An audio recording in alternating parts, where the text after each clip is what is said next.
नमस्कार साथियों। आपकी जीरे की खेती लगभग इस समय 40 से 45 दिनों की हो चुकी है। जो किसान भाई अगेती जीरे की खेती की थी वो अब इस समय जीरे में तीसरी सिंचाई की तैयारी कर रहे हैं। तो अब आप सोचते हैं कि जीरे में सिंचाई कितने समय तक करें। यदि आप फुहारा सिंचाई करते हो तो सिंचाई के साथ में क्या देना है और सिंचाई के बाद में कौन सी दवाई का स्प्रे निकालना है, ये जानकारी आज की इस वीडियो में बात करेंगे। कि सबसे पहले बात करते हैं जीरे की खेती में सिंचाई। साथियों, दो तरीके से की जाती है। जो एक तो आप खुला पानी छोड़कर यानी दोहरा पानी में सिंचाई करते हैं, और दूसरी कई किसान भाई जीरे की खेती में फव्वारा सिंचाई करते हैं। जो फव्वारा चलाकर सिंचाई करते हैं। अब बात आती है कि जीरे में सिंचाई के साथ में क्या दें। तो साथियों, आप यदि जीरे में दूसरी सिंचाई के साथ में यूरिया और गंधक यानी सल्फर नहीं दिए तो आप अब तीसरी सिंचाई के साथ में यूरिया और सल्फर दे सकते हैं।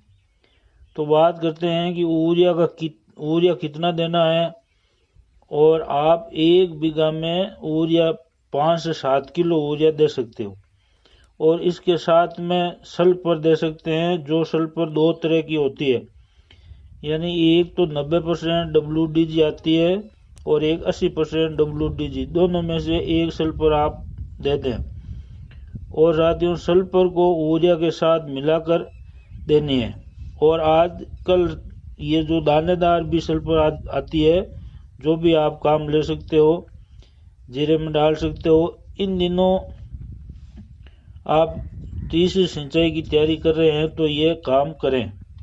साथियों, दोनों में से एक सल्फर आपको 1 बीघा में 1 किलो के हिसाब से ये सल्फर यूरिया में मिलाकर छिड़काव करना आगे आगे।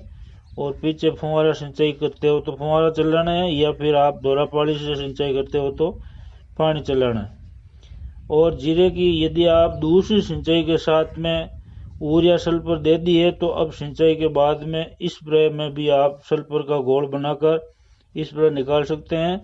जो 400 लीटर पानी में 2 से 2.5 किलो 90% WDG सल्फर, या आप 80% इनका अलग से घोल बनाकर फिर आप 400 से 500 लीटर वाली पानी की टंकी, जो स्प्रे की टंकी होती है, उसमें घोल बनाकर आपको ये स्प्रे करना है।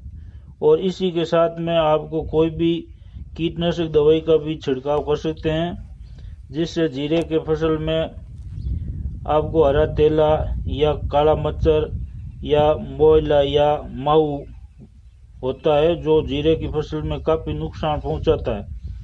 इसके लिए आपको 0.5% डाइमिथोएट का छिड़काव कर सकते हैं, या फिर मिथाइल डेमेटोन का 2.5 EC का घोल बनाकर आप प्रति हेक्टेयर के हिसाब से छिड़काव करें। और बबूतिया रोग के लिए यानी छाछा रोग के लिए आपको पहले ही बात कर दिया कि सल्फर है तो। और जड़ में यदि बीमारी आने का या दिखने से पहले या लक्षण दिखाई दे रहा है, इनके पहले आपको 0.2 मेनकोजेब जो इंडोफिल M45 का छिड़काव कर सकते हो।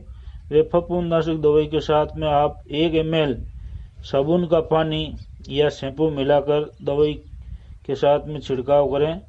और साथियों, ये इस प्रकार आप यदि जीरे की तीसरी सिंचाई करते हो तो आपको अवश्य जीरे की अच्छी पैदावार होगी।